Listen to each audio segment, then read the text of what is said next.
let's C'est move bon, c'est bon, c'est bon. Vamos, out. vamos. Thank you. Vamos. Allez. Great, thank you. Regarde. Yeah. You don't need a block. It's okay, it's okay. You get your picture, you get the other. Show you the rules. On y va, vamos. Okay. Ouais. You don't need to block the camera. Sorry. That's great. Not necessary. That's, you know, when it's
Well, it's a great pleasure to be with my friend, the president of Egypt. He's respected all over the world, including by me. And our relationship has been very strong, personally, for a long time. And we're working together. We're helping him with a little dam project that I think you were very unfairly treated, if you want to know the truth, in Ethiopia. But we'll discuss many things, including trade. And we do a lot of business with Egypt, and we'll be discussing that. We'll be discussing the Nile, because the Nile's getting a little emptier than it should be, and that's what we're here to talk about, right? A dam was built in Ethiopia, and it's causing tremendous problems for Egypt, and I'm very aware. I had that deal settled, and then we had a rigged election, and somebody came in, and they didn't know too much about that deal. They were not going to settle anything, but we'll get back into it. We'll see if we can settle it up. Okay? Would you have to say something? اسمح لي فخامة الرئيس ان انا ابدا بكل التقدير والاحترام لشخصكم فخامة الرئيس، وايضا رغم كل الجهود والجدول المزحوم جدا جدا على حفاوة الاستقبال. Please.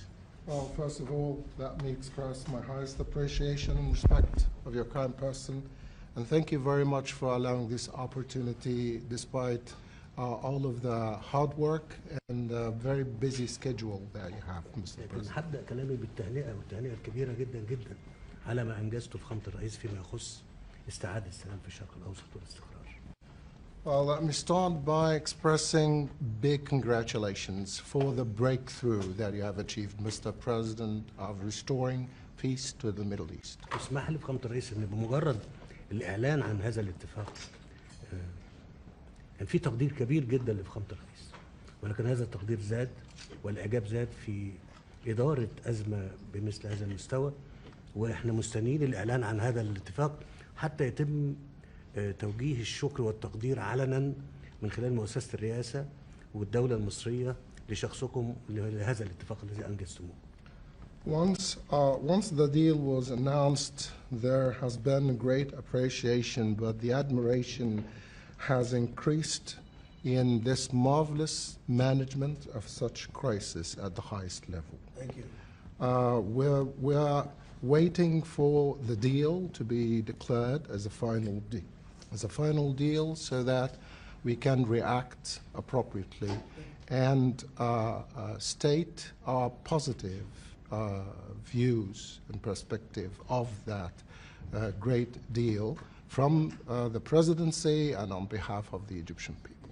واسمح لي فخامة الرئيس أيضا إن إحنا أوجه كل التقدير والاحترام أيضا لشخصكم على العلاقات القوية وعلى الدعم اللي بتقدمه أمريكا لمصر. I'd like also to express highest appreciation and respect of your kind person for the productive and excellent relations between Egypt and the United States and all the support that the United States is providing for Egypt. تفهمكم لمشكلة السد أيضا أمر أسجل فيه احترامي وتقديري أيضا لكم فخامة الرئيس. For the record again, Mr. President, I cannot overemphasize how much respect I have for you, for your understanding of the challenging issue of the dam to Egypt. مش عارف اللي أنا أقوله ده مناسب إن أقوله ولا لا، ولكن أثناء العشاء امبارح أنا وجدت فخامة الرئيس محاط بكل القادة والرؤساء عايزين يتحدثوا معاه لدرجة إن هو يمكن ما كانش عنده لحظة لتناول العشاء. I don't know if I'm going to say is appropriate or not, but I observed during the day last night that you were surrounded, Mr. President, by all world leaders. They didn't leave you a moment to enjoy your dinner. That was a lot of surround. Well, we had a great time, but it was a lot. It was a lot of work last night. You saw that. Yes. Thank you, Mr. President. Thank you very much. It's a great honor. It's really fantastic. So I'll be doing a news conference at about 4 o'clock today. Before we leave, we're going to Paris. And then we'll be going home tonight, I guess, if you really figure it. So we'll be heading to Paris, where we have a big dinner meeting with a lot of the same people. And then we're going home. And it's been a very successful trip. A lot of things have happened that have been very good. We'll be discussing a little bit about the deal with Iran at the 4 o'clock news conference. It's a great deal. for a lot of reasons, but number one by far, 99.9% is they will never have a nuclear weapon, and you can't give Iran a nuclear weapon, and they will never have a nuclear weapon, so that's very, very strong. It's a very strong deal. Nobody knows what it is, but it's very strong, and most people seem to be very happy. Who's really happy is the market, because the market's gone up thousands of points over the last 4 or 5 days since hearing about it. And the Strait is going to be opening. It's already partially opened. It's going to be opening up soon in full over the next day or two. And the market has gone wild, and oil has come tumbling down. Oil is at $73 to $74, and it's getting to very close to where it was before the crisis. The difference is now we have Iran without a nuclear weapon. So we'll see how that all plays out. I think people are going to be very happy. But there's nothing so smart as the market, and the market loves it beyond anything that I've actually seen. Again, the stock market has gone through the roof, and oil has come tumbling down. I guess it's in the low 70s now, right? That's right. That's amazing. So that's what speaks. That speaks louder than words. The alternative would be a worldwide depression. You know, the stupid people want to have a worldwide depression, and they're stupid people. So you can only go so far. You drive somebody into the ground, and a lot of bad things happen. Number one, the Strait would never open because they don't like floating billion-dollar ships up and down a strait when there are rockets flying over them and mines all over the place. So the Strait would never be open. It wouldn't be open for a long time. So we have a very hot stock market, and we have started to be a very low oil price, and that's going to have a huge impact on affordability caused by the Democrats. The Democrats have caused so many problems, you have no idea, but I'll never forget, I took over, and I'm in the office for one day, and I have my first news conference, and they said, affordability, sir, affordability, what are you doing about it? I said, I've just been here one day. They tell me about affordability. They're the ones that caused affordability. It's just another con job. They made up the word affordability. But we're bringing prices down a lot, and they're coming down fast. And with the settlement, so worthwhile, with the settlement where you're not going to have a nuclear weapon, and then we bring them down on top of that. And I think oil prices might get lower than where they were before the war. So I'm going to see you at 4 o'clock, and we'll discuss that a little bit, and we'll discuss other things. But we've had a great meeting. It's been a great summit. And France has done a fantastic job. President Macron has been he's really done a great job. It's been very well received. Everybody here has been, I don't know if they've been happy. Some are not doing so well, but some are doing very well.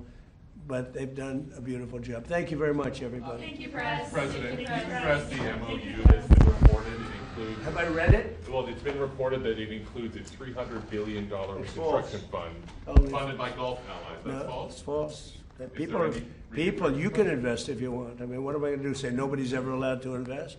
No, we're not investing. We're not putting up 10 cents. And people can decide to do that, but that's up to them. I mean, do you want me to say nobody's ever allowed to invest in a country?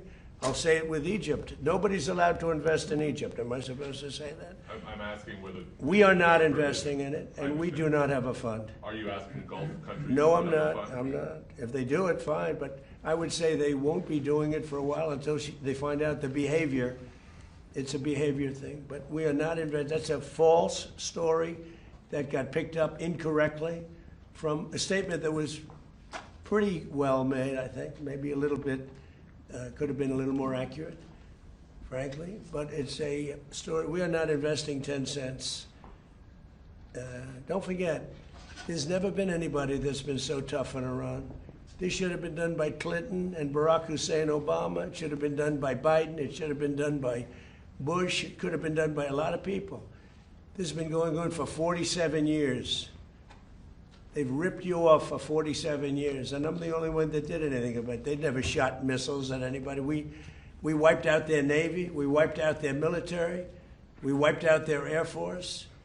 They have no anti-aircraft. They have no radar. You know, the reason oil stayed low is because we were taking ships out every night that you didn't even know about. 2 days ago, 3 days ago, a month ago, we took out 22 ships. We averaged from 15 to 25 ships a night. Nobody knew that. Our Navy did a great job. Nobody knew what was happening. That's why oil didn't go to $300 a barrel. It went to 125, 115. Now it's at 72, 73. I heard it's lower than that now. I haven't seen it in the last couple of hours. No, we were very tough, and we took out a man named Soleimani. Remember that? You know, you think this would have happened if you were alive? The evil genius. He was an evil genius. People forget that. I took out Soleimani in my first term. Without that, you don't have the situation that we're in today where we dominated. We wiped out their military, and because we did that, and then we put up the blockade, which was totally effective. Not one ship got by, Steve.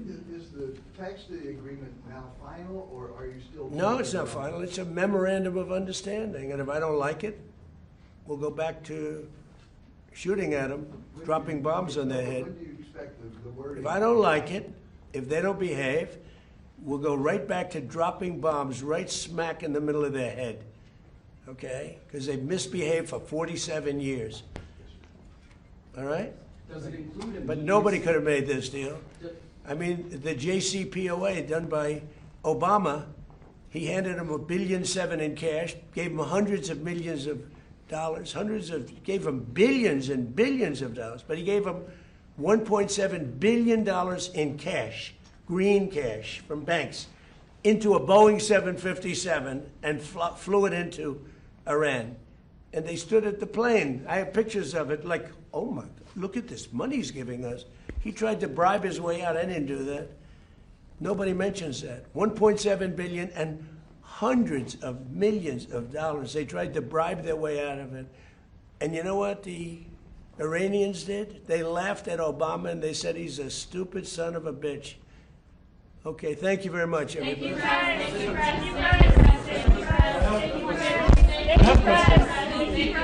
Thank you.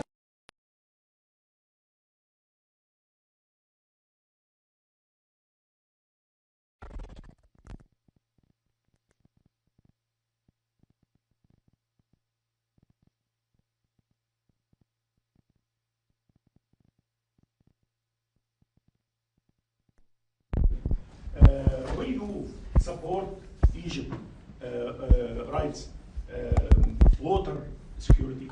Well, that's what we're going to be talking about. You don't listen. How and when? Yeah, that's what we're talking about. Of course I support Egypt. He's a friend of mine. From day one, you know, I met him early in the campaign when Crooked Hillary and I were running against each other, right? And I was told that the president of Egypt is here. That was a big deal. It's still a big deal for me to be with the great president of Egypt, but not as big as it used to be before I ran. So he was in a hotel, and I met him, and we fell in love, deeply in love. And he didn't even want to see Hillary. He said, "You're going to win. I don't want to meet her." He said, "You're going to win." He didn't want to see her. Remember that? So we had a good relationship right from the beginning. No, we met.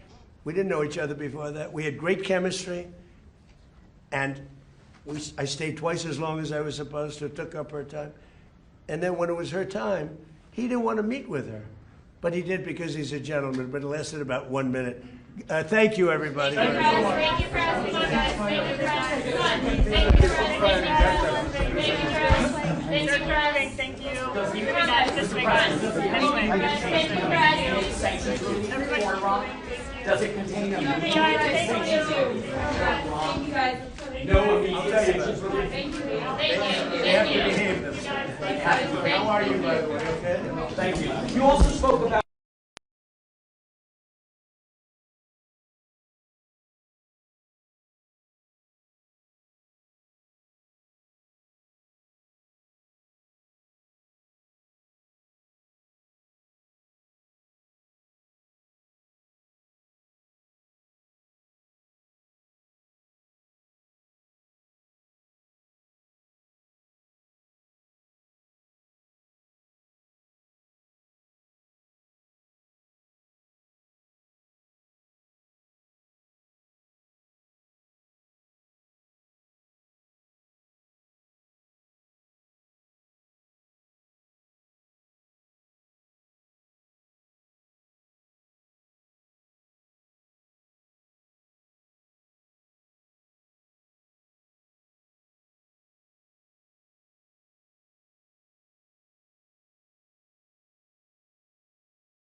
Pourquoi ils veulent une photo de ça? Ouais. Quel intérêt?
Well, thank you very much. We had some great meetings in France. The group of people used to be the G8, now it's the G7. I don't know if that was a good deal or not, but it's a G7, and we have a G2 coming up, and then we have a G20 coming up. You know what the G2 is, I think, most of you.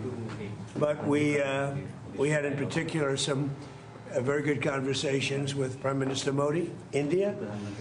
And we're doing trade deals. We're doing a lot of things. A lot of things are happening between the United States and India. The United States is doing the best we've ever done. We have over $19.2 trillion coming in, and we're building factories. We're building everything. And Prime Minister is building a lot in the United States. He's spending a lot of money in the United States, so we appreciate that, jobs. But I just want to say he's been my friend for a long time now, and we've always had a great relationship, and it's great to be with you. Thank you very much. Great to be with you. Thank you. राष्ट्रपति जी, आपसे मिलकर के बहुत खुशी हो रही है और पिछले वर्ष हम वाशिंगटन में मिले थे। उसके बाद हमारे संबंधों में एक नई गति आई है, नई ऊर्जा आई है और कई विषयों में हम बहुत मिल करके आगे चल रहे हैं। Mr. President, it's a pleasure to meet you here in Avia. We had an extremely productive meeting in Washington last year, and since then we have given new speed and new energy to our relations, and we are working together on a number of areas. और हमारे लिए खुशी की बात है कि हमारी दोनों टीमें भी मिलजुल करके हमने जो टारगेट तय किए उसको पूरा करने के लिए भरपूर प्रयास कर रहे हैं और हम बहुत तेजी से आगे बढ़ रहे हैं। And we are also happy that our teams have also been working in close coordination and engagement, and they have been working towards achievement of the targets that we had set for ourselves last year. Excellency, Paschim Asia में शांति के जो प्रयास में प्रगति हुई है, इसके लिए मैं आपका अभिनंदन करता हूँ। Mr. President, I commend you for your leadership on the progress that has been made in the efforts to restore peace in West Asia. आपके इन प्रयासों के कारण पश्चिम एशिया में शांति की एक नई किरण नजर आ रही है और हम आशा करते हैं कि इस चिरस्थायी शांति बनेगी। Thanks to your efforts, Mr. President, new hope for peace and stability in the region has been rekindled, and I'm confident that this will lead to a long-standing peace in the region. Excellency, आप और हम सभी इस बात से सहमत हैं कि हॉर्मुज का खुला रहना एक वैश्विक अर्थव्यवस्था के लिए बहुत ही अनिवार्य है। Mr. President, you and I agree that keeping the Strait of Hormuz open is vital for the global economy. Excellency, हम हमेशा कहते रहे हैं कि फ्रीडम ऑफ नेविगेशन सुनिश्चित होना चाहिए और इस पर हम सब ने मिलकर के बल देना चाहिए।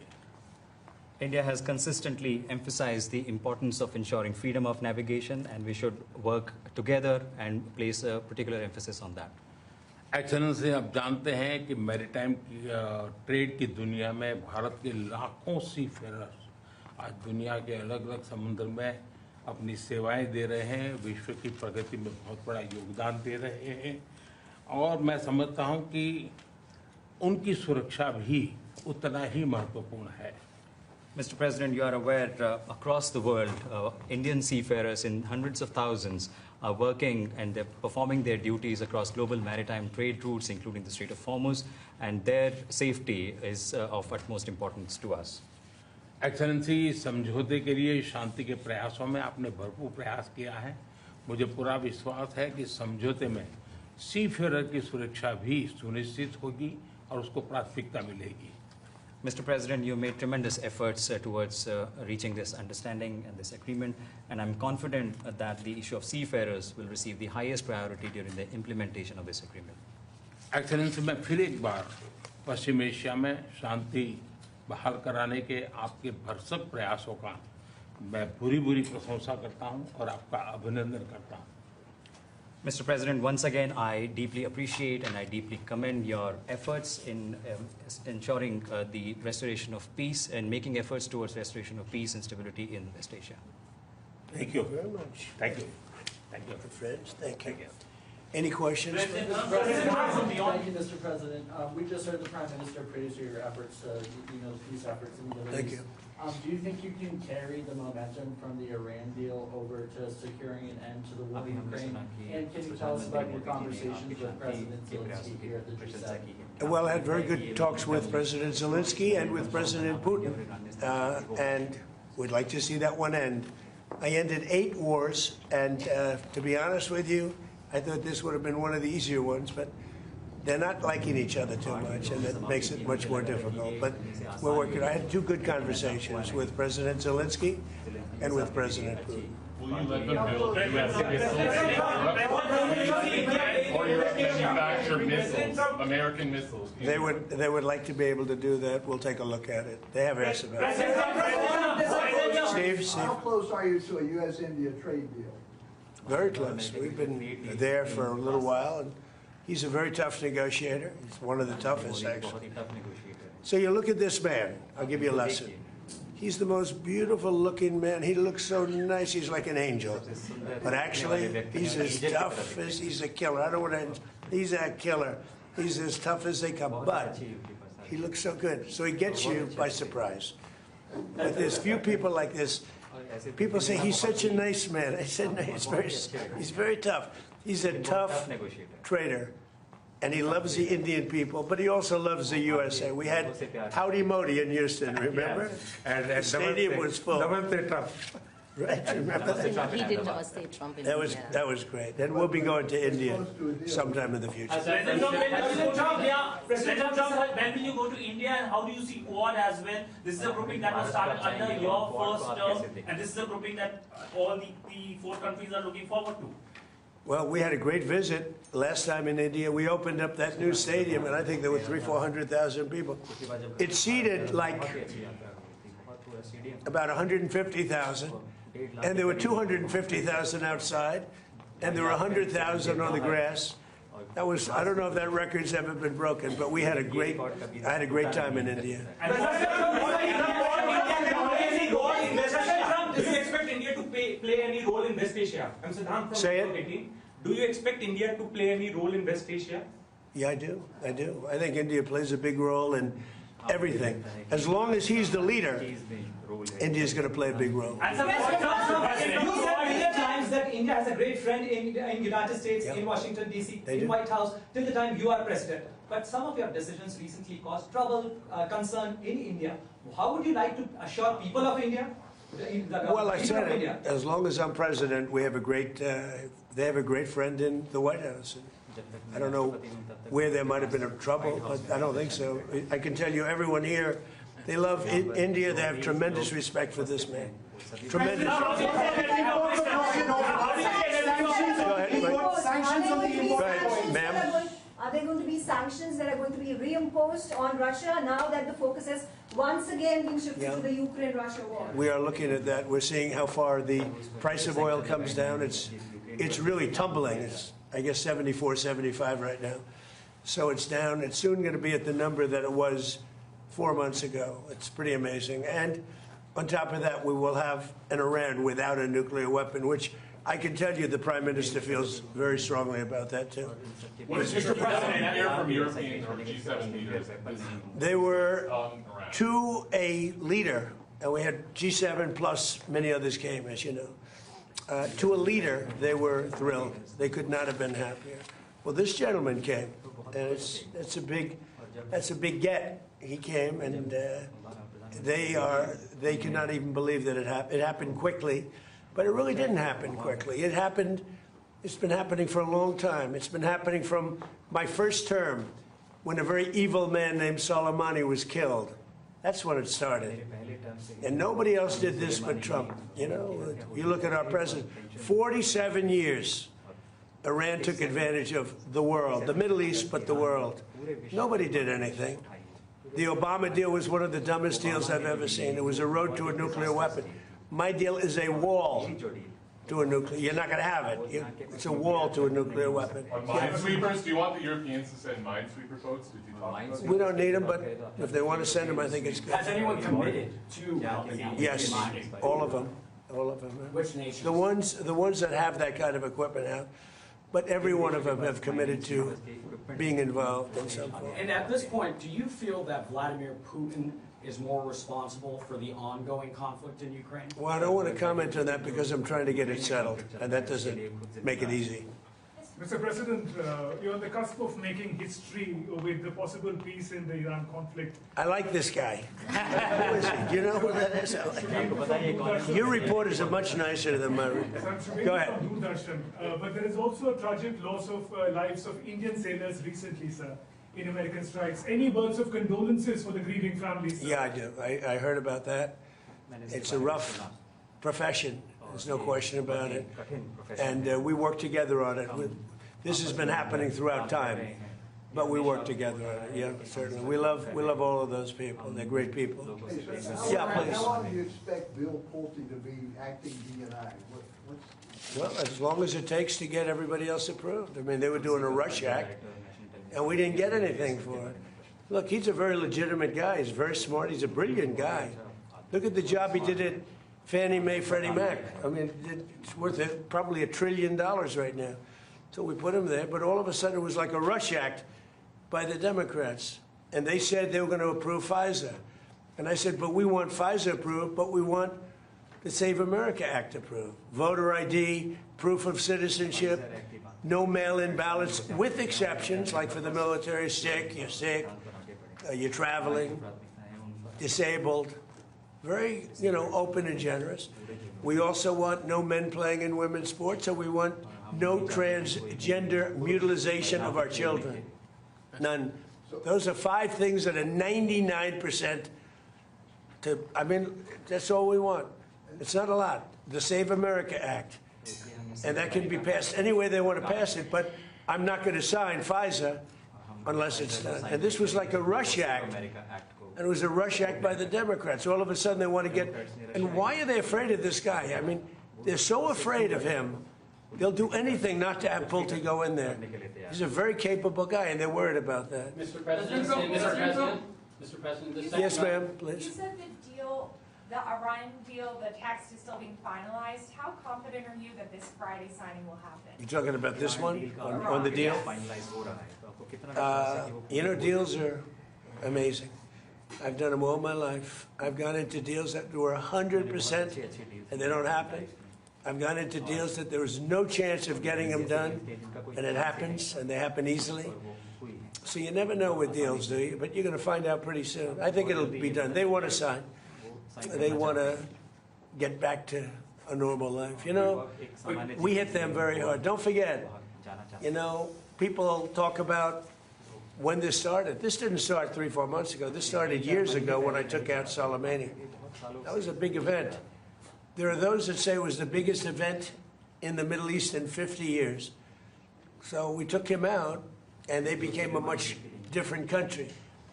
And then I terminated the JCPOA. That's Barack Hussein Obama's horrible deal that gave them a nuclear weapon. And I terminated it. And I stopped it. And then I stopped it a second time with the B-2 bombers. And these are all major events in the history of the world, in my opinion, because it prevented them from having a nuclear weapon. And now we're going to do it again, and we're going to see how it works out. So this is a memorandum of understanding, but it's a very strong one.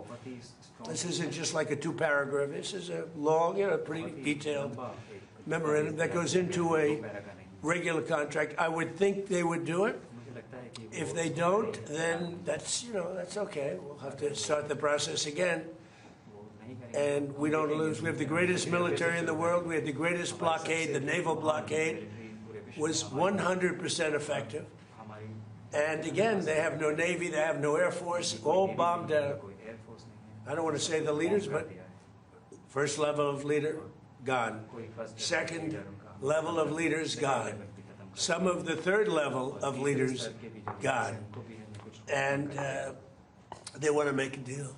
They are so ready to make a deal. Yeah. But you know what?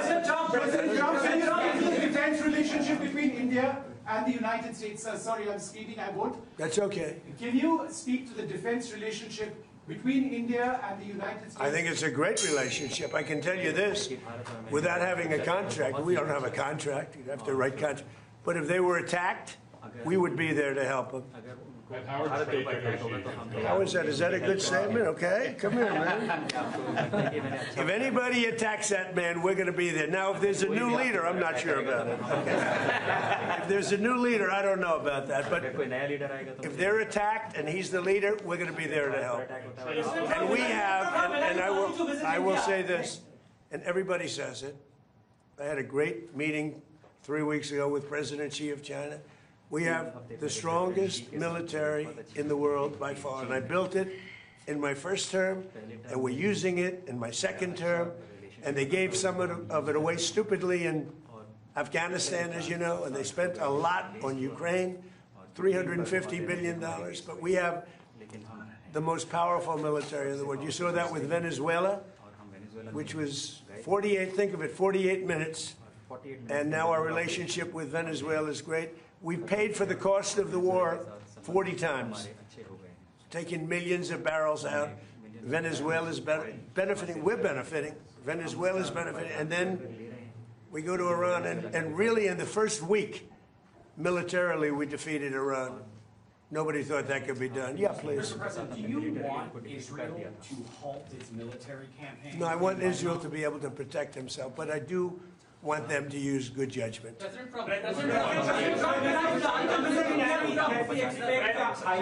skilled Indian professional to be getting more opportunities in the United States under your presidency. What does that mean? What? Well, highly skilled professionals to get more opportunities here in the US. Oh, yeah, sure. I mean, always. Yeah. We've always had tremendous relationships in terms of employment with India. Very talented people.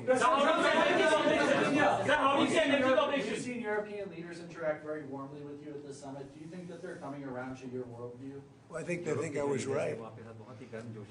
I'm sort of always right. You know, when you get right down to it, I think they think I was right. They feel good. Now all of a sudden they all want to be involved.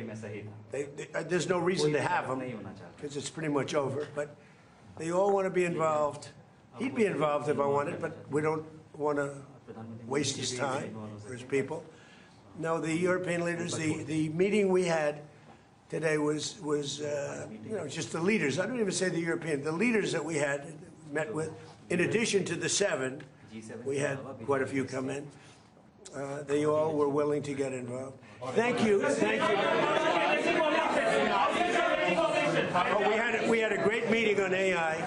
We had all the top people here, and it was a great meeting. And as you know, we're building tremendous numbers of plants, but AI, we're building the biggest in the world. We're #1 in AI by a lot, and it was a very productive How's it going meeting. with the negotiations with Anthropic? He was here. Going fine. I think it's going fine. Energy cooperation. How do you see energy cooperation? India is diversifying, buying more energy from across the world, including United States, and it's enhanceable from beyond. How do you see India buying energy from you? India can do anything they want with us. We have the best relationship. We cannot be closer than we are. Would you say that, sir? I don't think we can be any closer. Both him and I and our nations, but it really starts with the two of us. We cannot be closer. Thank you very much.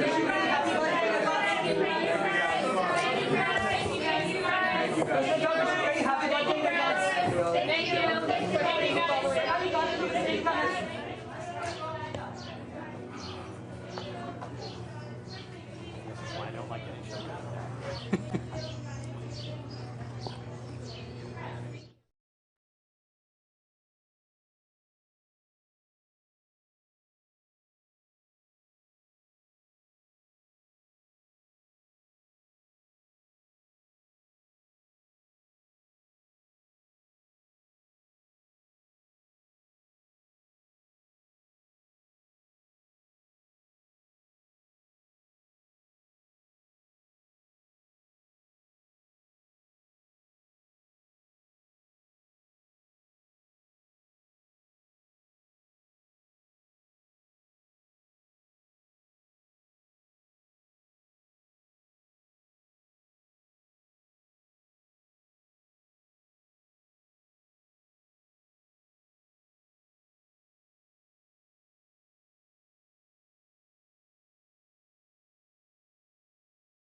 test for the translation in English. Test for the translation in English.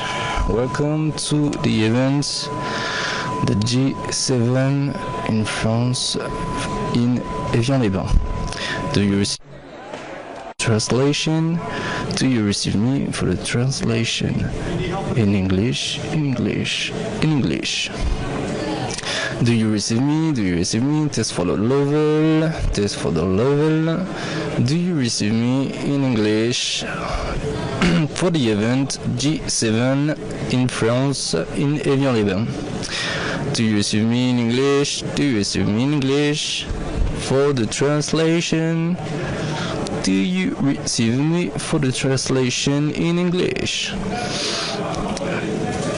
Do you receive me? Do you receive me for the translation in English for the event G7 in France, in Evian-les-Bains?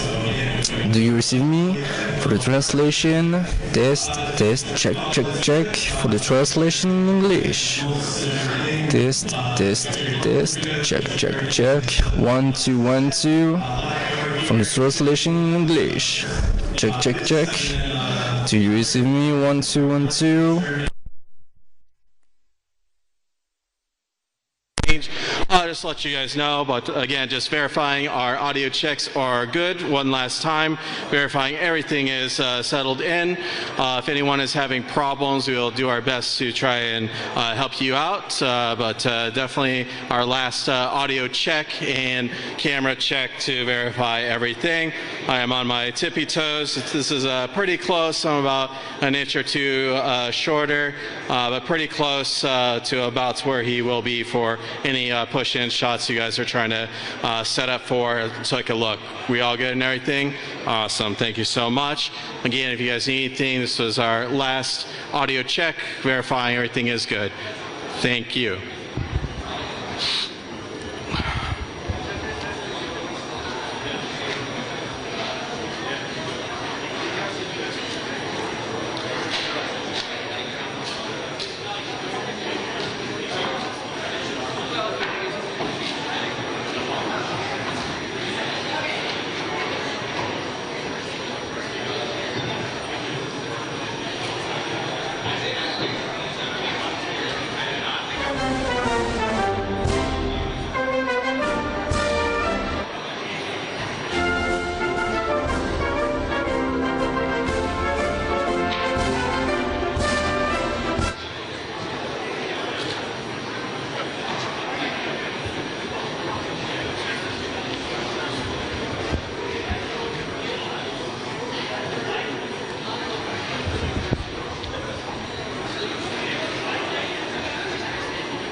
One last audio check just to make sure everything is good. One last audio check to make sure everything is good. So, final audio check. Yeah, he's got one right there.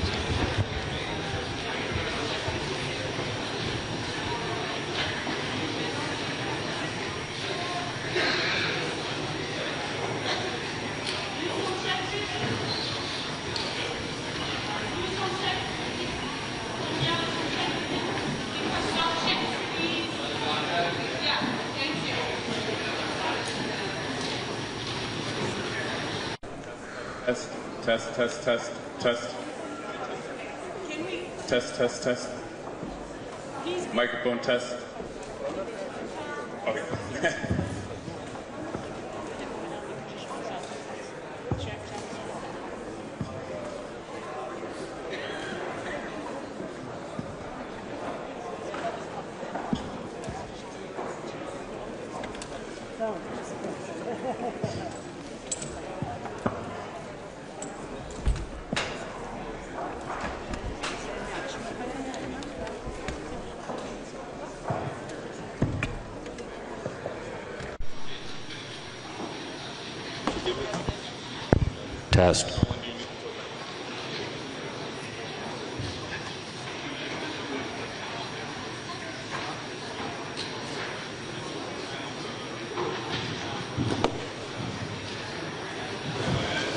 Test. Test.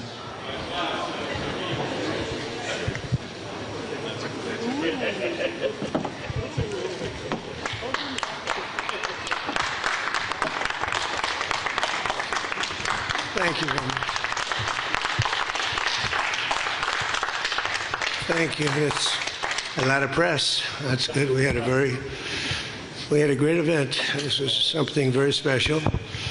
And I want to thank President Macron and Bridget, his really lovely wife, fantastic person, for welcoming us to France for an extremely successful G7 summit. I would say it's one of the most successful. And this meeting could not have come at a better time. On Sunday, we reached an agreement with Iran that achieves everything we set out to accomplish, everything and much more. Ending the current conflict, reopening the Strait of Hormuz, and preventing Iran from ever obtaining a nuclear weapon. That's what it was all about. That was about 99%. Iran cannot have a nuclear weapon. They can't develop it, buy it. They can never have a nuclear weapon. At the same time, with this announcement, or close to it, as people started to think it was going to happen when Iran was making some very positive statements, the stock market has surged to record highs, picking up thousands of points over the last short period of time, thousands of points. And oil is dropping like it has never dropped before, at levels that went in numbers, down $7, down $8. They've never seen anything like that. But if we didn't do this deal, we could have dropped more bombs for another 3 weeks, 2 weeks, 4 weeks, 2 years. You would never have the Hormuz Strait open. You would never have success. Your market would have, instead of going up at levels that nobody's ever seen before, would go down at levels that nobody ever saw before, maybe except for 1929 or whatever. And you know, all the tough guys don't realize that this wasn't a 3-month deal. This was years in the making. You know why? Because I was the one that killed General Soleimani. And if I didn't kill General Soleimani, we probably wouldn't be talking right now about this deal, because he was a mad genius. They never were able to replace him. But a lot of people forget that. The tough guys, you know, the tough guys that would drive the country right down the tubes.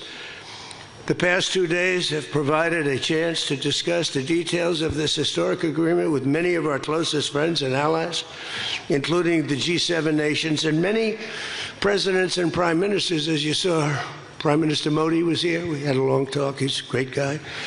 They are thrilled that we made a deal, every one of them. There's not one nation that came to us and said, please, sir, keep dropping bombs on them. Please keep dropping bombs. The stupid people say that.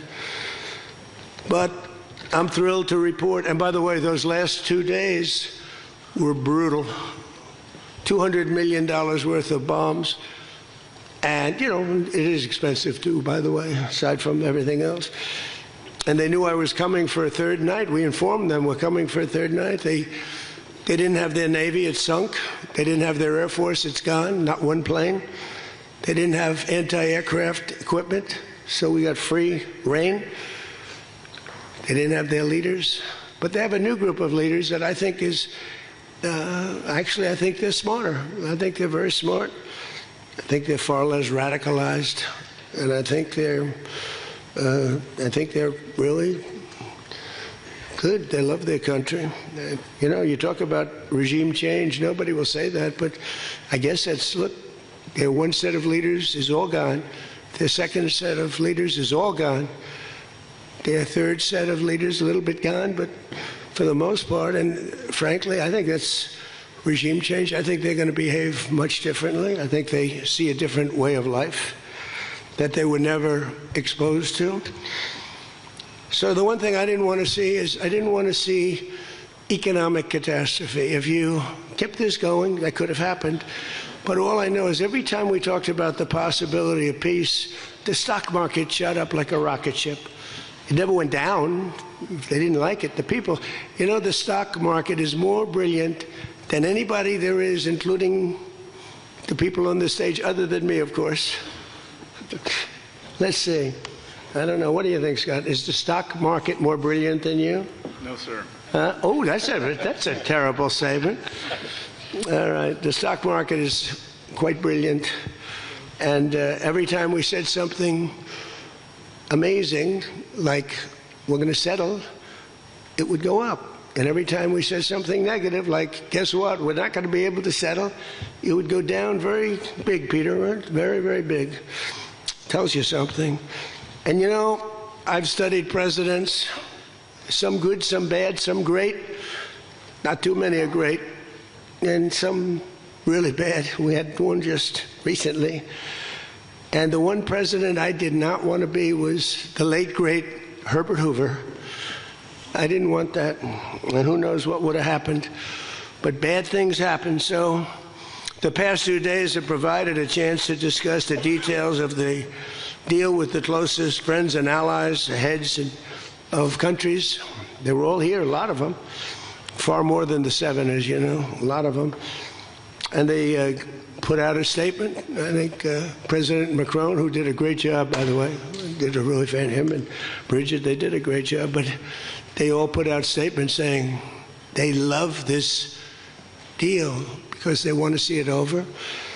And they love the fact that the hormones, don't forget, if we were going to drop bombs, let's say we went another month, another 2, 3 months, maybe weeks, could be another 3 months, could be whatever.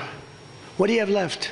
Got maybe nothing, but you don't have, the strait will never be open. Because people that own billion-dollar ships, these ships cost $1 billion. They don't like sailing ships or having their ships participate when you go up the coast and you go through the strait and there are rockets flying over your head. They want to protect their $1 billion investment. You wouldn't have oil for maybe years. These are stupid people.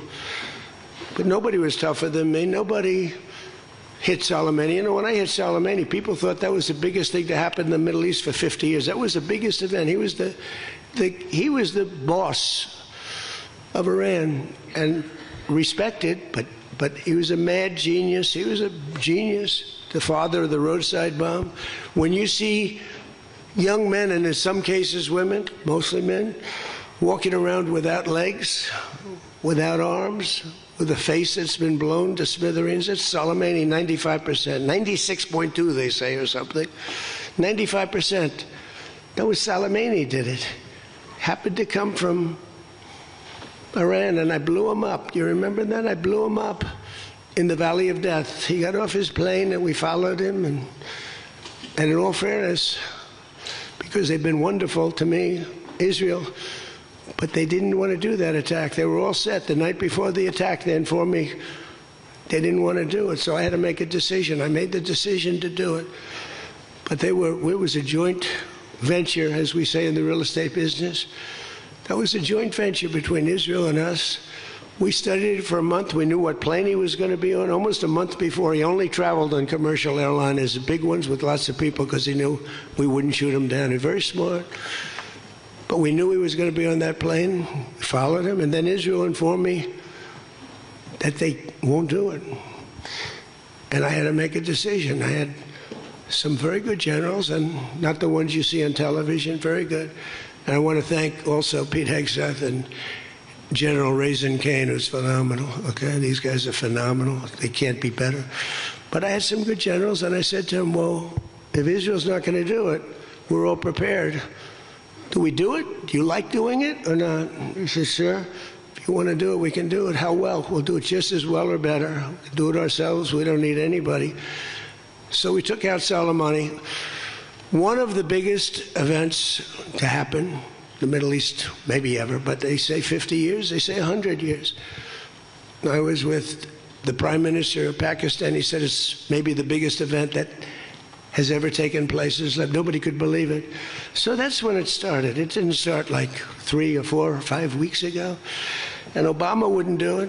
What Obama did was he did the JCPOA. He loaded up a plane with $1.7 billion in green cash from banks all over Washington, Maryland, and Virginia.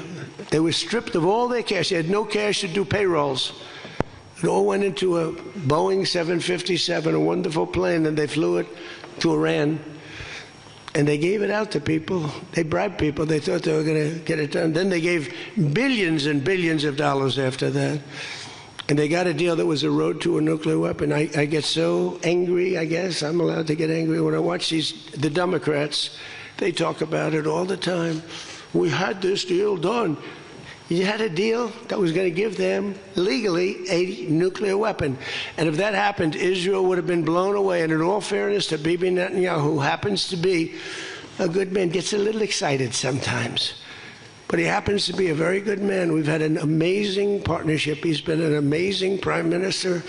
We have a little dispute over Lebanon. I say, you can do a little softer touch, Bibi. You don't have to knock down a building every time somebody walks into it that's from Hezbollah. But it's been an amazing partnership. But he will say, we're the big partner, and he's the very small partner, and that's true. So he came to the country, and he begged Barack Hussein Obama, the president, not to do the JCPOA. He said it could be the end of Israel, and it would have been if I didn't come along. And Obama didn't listen to him. Bibi actually went to Congress and pleaded with them, and he got nowhere. And they had this horrible deal that was horrible for Israel, and that's where it stood. And then I came along and I terminated that deal. It had very little time left. You know, it was a short-term deal. You know, with countries, you need hundreds of years. You don't need 8 years and 9 years. This isn't like you're signing a lease on a candy store in the corner. You need hundreds of years. This was a short-term lease. It expired long ago. Had I let it run, it expired. You wouldn't have been around. A lot of people wouldn't have been around. But Israel would have been terminated. I think the whole Middle East would have been terminated. You saw that when everybody was shocked that all these missiles, they were aimed at these different places. Qatar, Saudi Arabia, UAE. Think of it. Bahrain, Kuwait. They got hit. Nobody thought that was, even I didn't think it was going to happen. They didn't think it was going to happen. They were going to take out the entire Middle East, including Israel. And if they had a nuclear weapon, they would have used it within moments after getting it. So I made it very tough for them when I terminated the Barack Hussein Obama catastrophe. JCPOA, one of the worst deals. NAFTA might have been worse, but that was worse economically. This deal was really dangerous, what he did. He gave them everything, including a lot of money, which we don't give them, by the way, just in case you have any question. We'll be giving this out so you can read it and you can see. then it's a memorandum of understanding. If it doesn't get done in 60 days, that's all right. We go back to bombing. You know, I don't want to do that because it's so good. But we might have to, because we're never going to let them have a nuclear weapon. But they've agreed not to, and you'll see that very clearly in the agreement. But then the second phase of that was they were building, or they were enriching material, as they say. I call it nuclear dust. They were enriching material under granite mountains. Granite being, for those not in the construction business, granite being a very strong, the strongest stone. It's not as pretty as marble, but it's much more, it's much stronger. It's a lot stronger. Like the new granite I put on the stairs of the White House going to the Oval Office, the black granite, it's rated 1 million years plus. No marble's rated that. Marble's rated 100 years if it's outside. So these are granite mountains. And the B-2s came along, and they hit those air shafts in the dark at 1 o'clock in the morning with no moon. They had a beam going right up everywhere. Those guys did a job, and then they were criticized by certain members of the press, like CNN, for possibly not doing that much damage. And it turned out that the damage was far greater. Those mountains collapsed right on top of everything. Nobody's going to get that for a long time. Unless we want to get it, we'll get it. But we're the only ones that can. And they say China has the equipment to get it, and we have the equipment to get it. And it's actually not valuable. Not a lot of value, but we'd like to get it psychologically, but nobody's touching it. We also have cameras. That's what Space Force is. We have the best, we have the greatest military in the world, by the way. But I'm proud of Space Force because I started it. We have Space Force cameras on every single door, well, there are no doors. They've been pretty well shattered. But every area of that, if somebody walks in, and he's got a badge with his name on it, like Mohammed something, which is about a 50-50 guess, Mohammed something. They can tell the name. They can give you a serial number. We can see things you wouldn't believe, the quality of the stuff that we have. That's why we've been so successful. That's why our blockade will go down in the annals of history as being unbelievable. Nobody's ever seen a blockade like that. It's like a steel wall. So what happened is we then terminated that, and I call it the nuclear dust, and that was the end of that. But if we didn't hit that with the B-2 bombers, or if it wasn't successful, they would have had a nuclear weapon, a nuclear bomb, at a very high level, not the highest, but it would have been a very high level. We have much bigger, but we hope that we're never going to have to use it. We have the most. Russia has second. China is very far behind, but going to catch up, unfortunately. You know, they're catching up. But we have the most. We have the most powerful. But we also have the most. But Russia's not far behind. And then you have China in third place, but within 5 years, they'll be probably even. And we ought to make a denuclearization deal. It would be so great. We don't need all of that. We don't need to be able to blow up the whole world 300 times over. It's terrible. It's really, if we could do a denuke deal, I'd love it. And one of those two is very willing to do it, I will tell you, but the other one is less willing to do it. And you need all of them. So the deal we reached with Iran on Sunday will be signed shortly. Tomorrow, maybe the next day. Subject deals. My whole life is all about deals. That's all I ever did is make deals. And crazy things happen with deals. I've gone into deals where it's a guarantee. No way it can not be signed. And it doesn't get signed.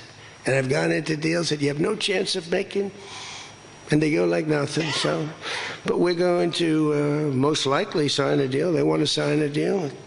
And they've been acting very appropriately. They took a big 2 hits last week. Those were 2 very big hits. So importantly, Iran has agreed that they will neither produce nor procure a nuclear weapon. Neither produce, because originally they said, they talk about that they will not develop a nuclear weapon. And some people found it okay. These guys didn't, in all fairness, but some people, but I didn't like it. Said it won't develop. I said, what happens if they should buy? I don't know. It's very dangerous for somebody to sell, because whoever sells them a nuclear weapon will get nuked themselves. If they sold a nuclear weapon, only a few that could do it, they would be nuked. They wouldn't have that country long. So it's a very dangerous thing for somebody to do. but I wanted it in there. So it's develop, procure, buy, anything. And you'll see that when you see the agreement, but it's appropriate that we release the agreement. And we did send a copy to Israel, by the way. They've been a good partner. Again, I think they could do better with respect to Hezbollah. I'm not saying they shouldn't protect themselves. I'm saying when 2 drones are shot into the desert and drop harmlessly, you don't have to knock down buildings in Beirut. They could behave better. And frankly, they could do a better job. I love them as a partner. They were terrific. But they could do a much better job with Hezbollah. On that, I don't think they're doing well. And I feel very bad for Lebanon. Lebanon's been, you know, it was a great culture. It was a great, they had the professors, the doctors, the lawyers. It was an incredible culture, maybe the highest in the Middle East for years and years, centuries. And for the last 50, 60 years, they have been just trashed. They have been living in hell. So they'll work closely with us to turn over the so-called enriched material that's very deep in the bowels of the earth, very deep. Nobody can get it. So it's not important that we do it quickly, but we could do it fairly quickly. When we have a chance, we'll do it. But in the meantime, we have cameras on every inch of it. Nobody can do it. And if they do, we'll hit them with Patriots, that's all. And they'll be gone. And they know that.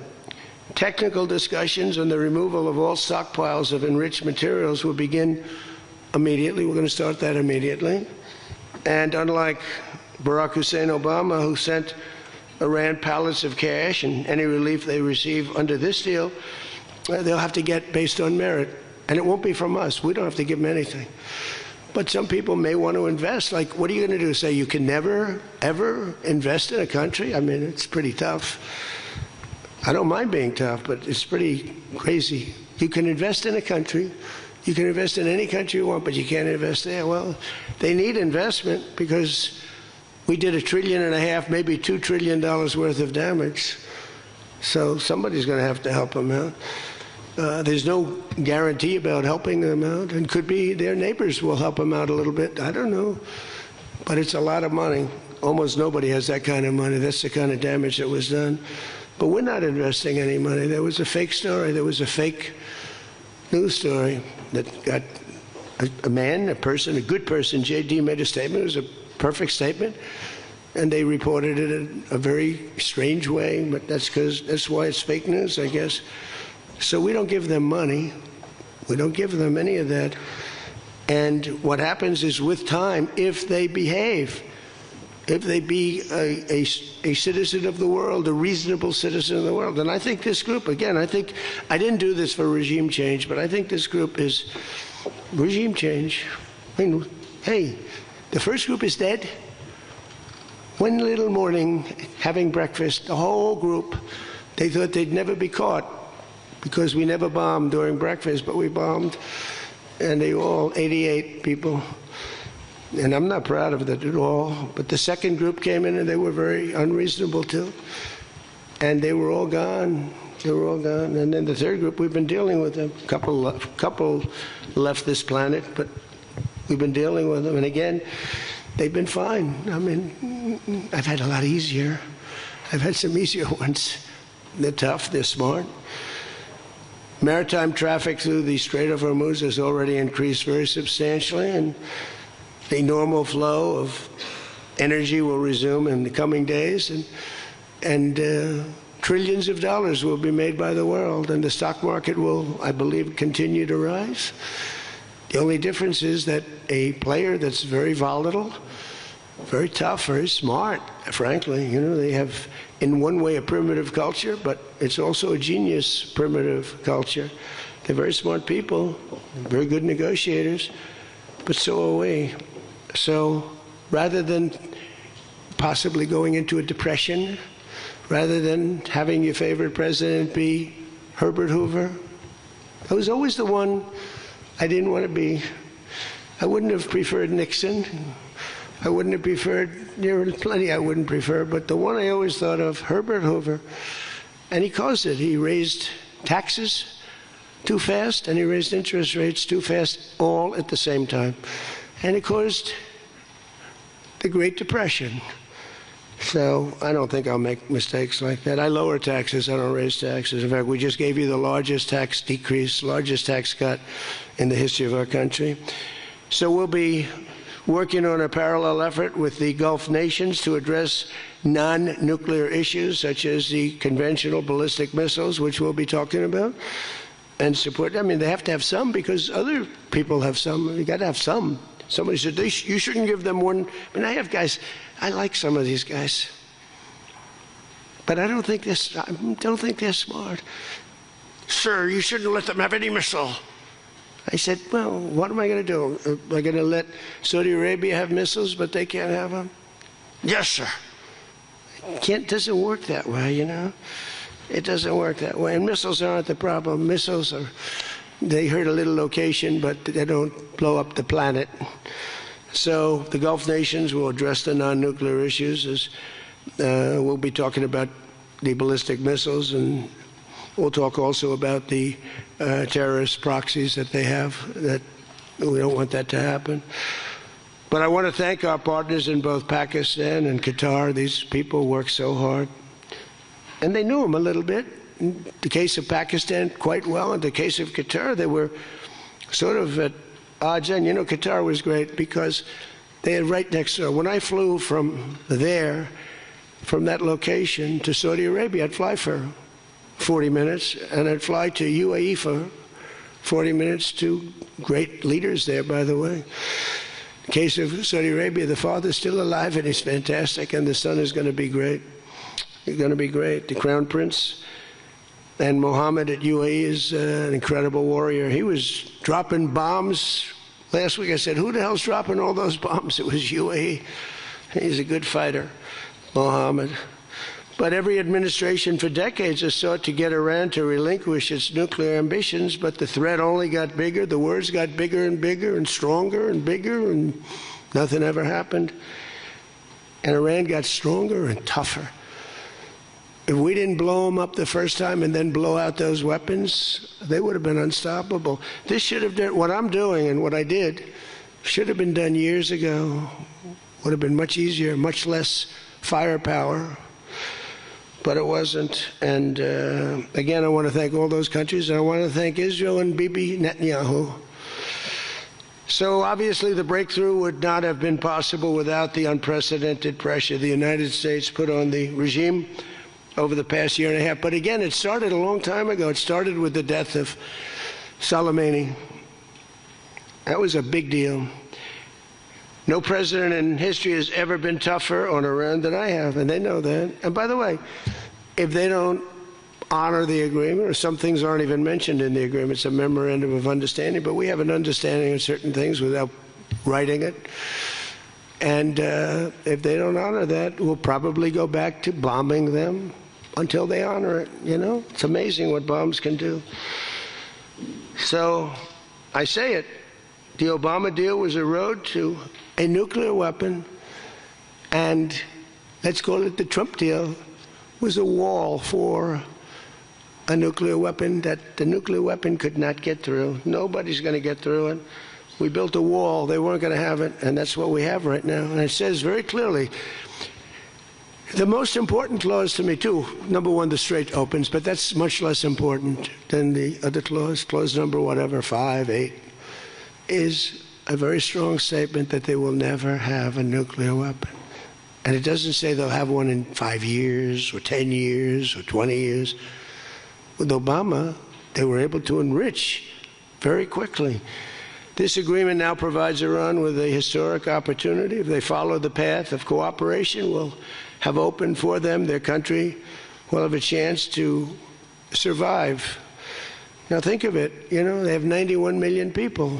People want me to bomb the bridges. Why don't I bomb? I already did, because, you know, they went back on one of their promises, and I bombed their biggest bridge, the equivalent of the that was the George Washington Bridge of Iran.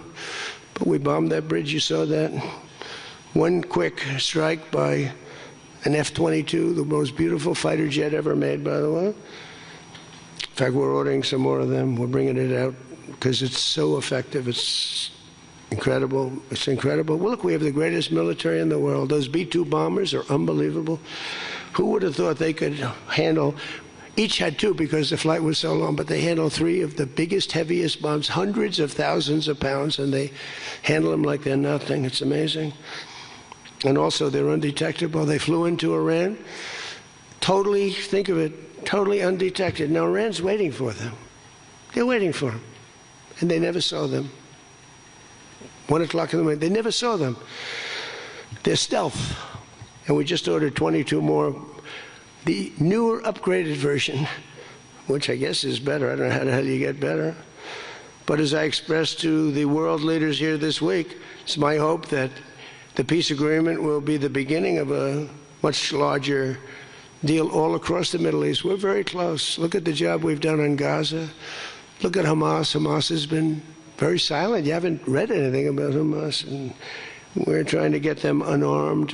You know, they grew up with a machine gun in their hand. I think they actually, when they were born, they came out with a machine gun in their hand, so it's not the easiest thing. But they've actually, behaved pretty well, considering this was not the lifestyle that they were taught to have. But including an end to all Iranian aggression, and they're not going to be Iranian aggression, and an end to war and terror in Lebanon. So the Lebanon peace is something we'll have to work on a little bit. It's a very small piece of the puzzle, actually, but it still makes a lot of noise. The big deal is the Iran deal. That's where the money is, where the power was. But they have Hezbollah, and you got to get that done one way or the other. We'll do it. I think Israel can do a much better job on it. Syria would love to do it. I was very responsible for the gentleman at Syria that's now the president of Syria. He's done a tremendous job. He's put that country together in a year and a half. Sort of like our country, a year and a half. It's pretty similar size. They said, please don't put him there. He's a very violent man. Al-Qaeda. I said, well, I know one thing. A Boy Scout's not going to work. And he's actually done a very good job. He'd love to go in. And, Hezbollah is an enemy of his. And he'd go in, but he wouldn't knock down buildings every time he hears there's somebody. He'd just go and get them with precision. But I don't know that people want that. Maybe they don't. Maybe Lebanon doesn't. We have to be guided a little bit by Lebanon. And by the way, the president is going to be coming, Prime Minister, President, going to be coming over to see us very shortly, over the next week or two. Good man. He's, man is living. What a tough life he's got, because he's got tough groups of people. And it's amazing. Amazing there is a Lebanon with all they've been through. They have been treated worse than just about, I think, anybody. Disrespected incredibly. So the expansion of the Abraham Accords is the other thing that we hope we're going to get. And I think Saudi Arabia, if they lead the way, they'd be doing themselves a big favor, because everybody that's in it, UAE went in right from the beginning. Again, he's a warrior. And they never got out. Nobody ever got out. You think maybe during the war, they were all afraid of, everybody was afraid of Iran. And that's why we ended up with the original members. But then when the election was rigged, that's right, and I wasn't here at all, nobody cared about anything. The country went to hell in every way. That was the least of it. Middle East was the least of the country went to hell, allowing 25 million people into the country, unchecked and unvetted, many of them criminals, many of them murderers, 11,888 murderers allowed into our country. So this was the least of it. But the past 2 days have also provided an opportunity to discuss a number of other key issues with members of the G7 and our partners. Yesterday morning, we had a productive conversation on the war in Ukraine. I spoke with President Putin. I spoke with President Zelensky, and he was there. And President Putin I spoke over the phone with. And something's going to happen. They're losing a lot of people, a lot of soldiers are losing soldiers. Both are losing a lot. Russia's losing more because they're the offensive ones. And when you're offensive in war, you lose more. Pretty simple. But I provided an update on my call Sunday with President Putin and expressed my continued hope. We had a very good conversation with President Putin and a very, very good conversation with President Zelensky. I think they both want to do something. They just don't know how to do it. They want to do it, they just don't know how. In our session yesterday afternoon on international partnerships, I offered an update on how the United States is leading the world in responding to the Ebola outbreak in Africa, sending $375 million in aid so far to help stop and contain the crisis at its source, and we've done great. I was with the president of a couple of presidents came over, by the way, from African nations, and they were so happy with what we did. But where it's unfair is we gave $375 million. The rest of the world gave essentially nothing, maybe a couple of bucks, but nothing. And they were all saying, thank you so much. And I think they've done a good job.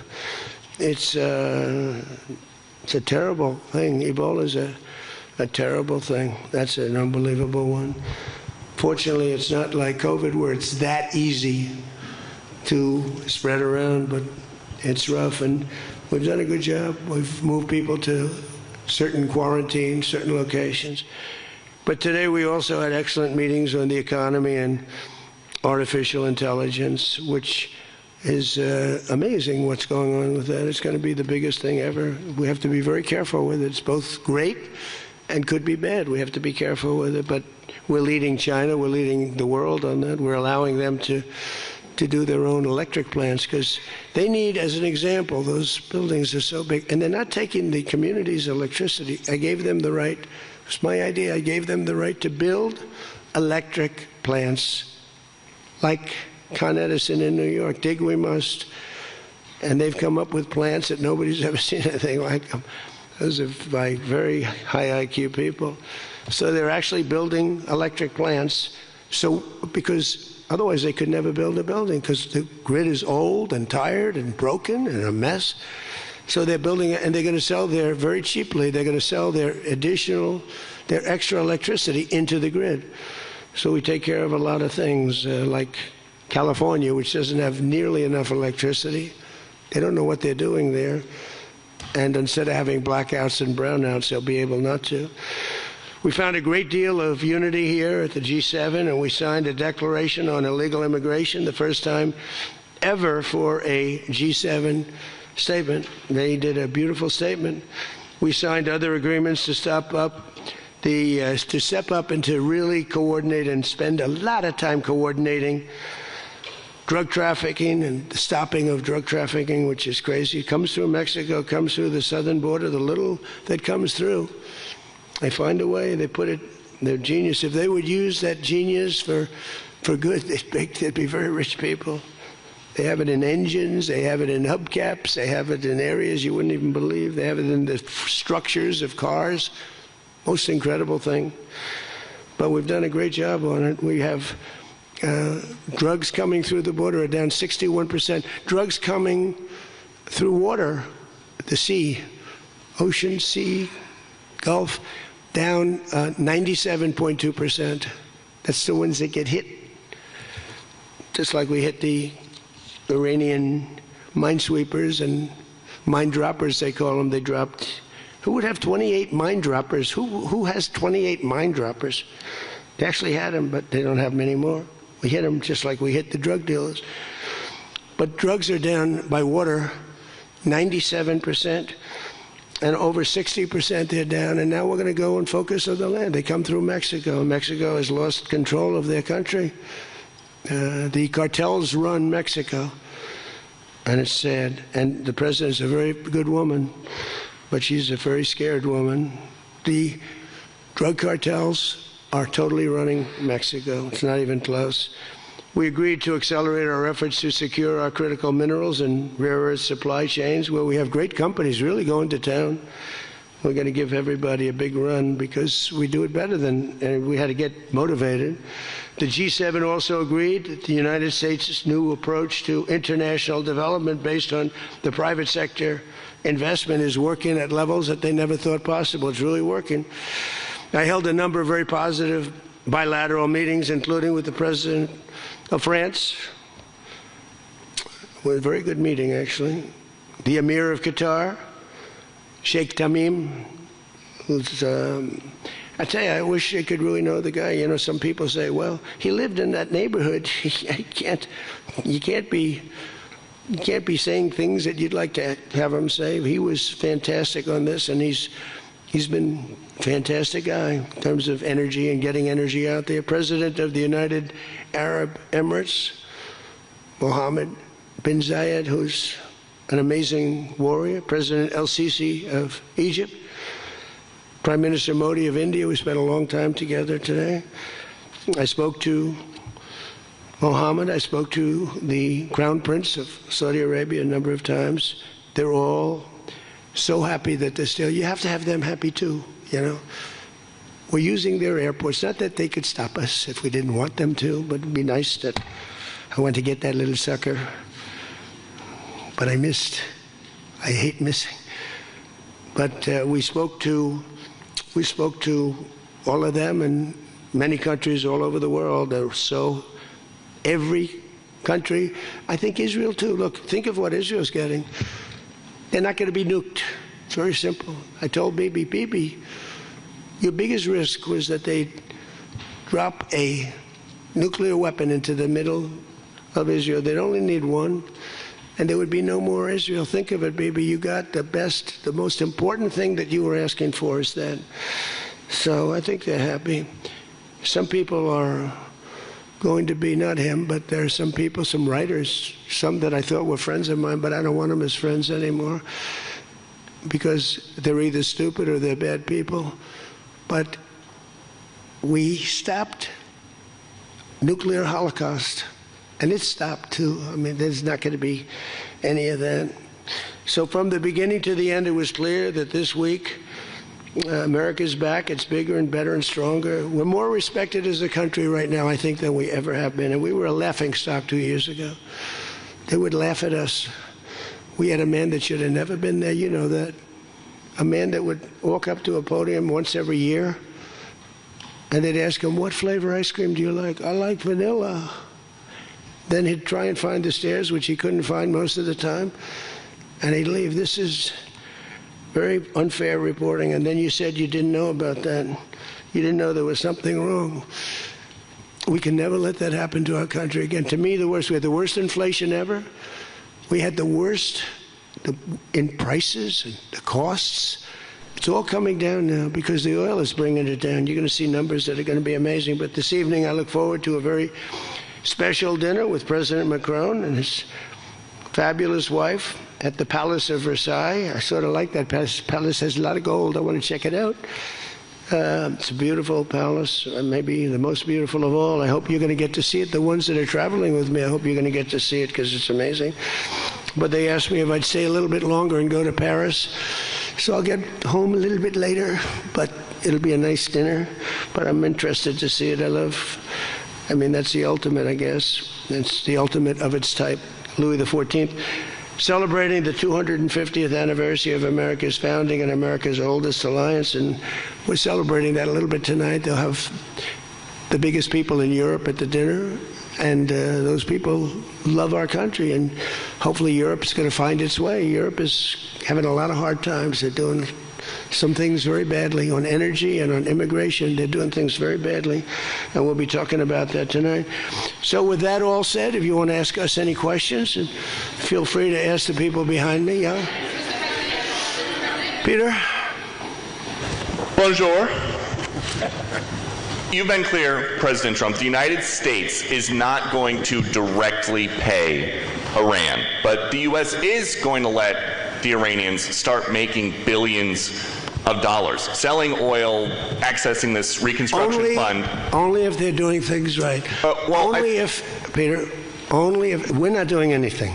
We're not putting up money. Only if they're doing things right. If they're doing things right, if people want to invest, they can invest. But they had this $300 million fund. It's only $300 billion fund. It's only if they're doing things right. Remember this also. When you talk about billions of dollars, they've had much more than $1 trillion worth of damage done. They got a long way. There'll be 15 to 20 years to rebuild what they have right now. So they have to behave themselves. If they're not behaving, they get hit again. You know, they'll be hit again. because we can do it very easily. It's going to take a long way for them to build back their anti-aircraft stuff. It's going to take, and you know, the other thing, I want to thank China, President Xi. I was with him, and he stayed neutral, totally neutral, and I appreciate it. And I want to thank Vladimir Putin. He was very neutral. They could have made it much more difficult for us. And I want to say it. You know, somebody would say, "Oh, that's terrible. He's thinking President Xi of China." Well, let me tell you, I had a long talk with him. You know, they have shoulder weapons to knock down airplanes. That it's not like the real deal, but they're accurate. They're fairly accurate.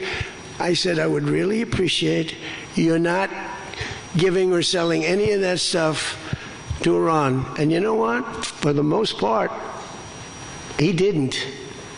So I just want to thank them because they made it a lot better. Can you explain, though, what the difference is between giving Iran U.S. dollars and unfreezing U.S. dollars for Well, the unfreezing, that's an easy one to answer. We have taken a lot of their money, and we have their money. We have taken their money. It's not our money. It's their money, and we froze it. At a certain point in time, I guess we're going to have to give it back. You know, if we didn't give it back, nobody would ever invest in the dollar again. If you took their money, because I thought about it, you know, I'm not the most perfect person. I said to Scott, why do we keep their money? What the hell are we giving it back to them? But you know, people from lots of nations, some nations we don't agree with, they have their money. The dollar's become very strong under me. And they don't want to have a little conflict with somebody and end up having the United States just take their money. So if you do that, you really don't have a system. And I did just want to ask you about this. A wise man once said in January of 2020, Iran never won a war, but never lost a negotiation. That wise man. Who said that? Donald Trump. Oh, that's what I thought you were going to say. So how do you go back to the United States and convince a skeptical American public that this deal is a win? Here they lost militarily, okay? It's very tough because I know that no matter what, if I would go, by the way, if I'd go another 3 or 4 weeks, those same people that are critical would say, he went too long, he should have done, you know, no matter what. If they raised the white flag of surrender, and if they said, praise be to Allah, Donald Trump is the greatest president ever. We totally concede, we totally give up. This war is over, we have failed. The New York Times and CNN and a couple of others, they're not all that dishonest, they'd say, Iran had a great victory, okay? They practically do that. You know, it's amazing. When we knocked out their last ship, they had 159 ships. When we knocked out the last ship, the Times refused to do a story on it. They said, why wouldn't you? They don't have a Navy, and you don't want to do a story on it. They don't have an Air Force, you don't want to do a story. We need a fair press. And that's why they're all doing so badly, because they lost credibility.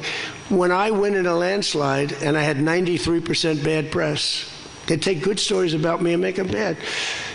But the only reason that happened is because they have so little, the media has so little credibility that the people voted for me. 93% of the stories on network, ABC is horrible. I think ABC is the worst.